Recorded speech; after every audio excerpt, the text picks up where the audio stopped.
ఇది పారిజాతం మొక్క చూసారా, పారిజాతం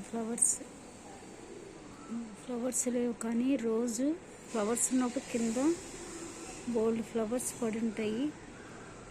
పారిజాతం కింద పడినవే కదా, తీసుకోవాలి, కొయ్యకూడదు చెట్టు నుంచి. This is my garden, play area. పిల్లలు కూడా ప్లే చేస్తారు ఇక్కడంతా ఈవినింగ్ అయితే. ఇది మా సన్నజాజి ఫ్లవర్స్.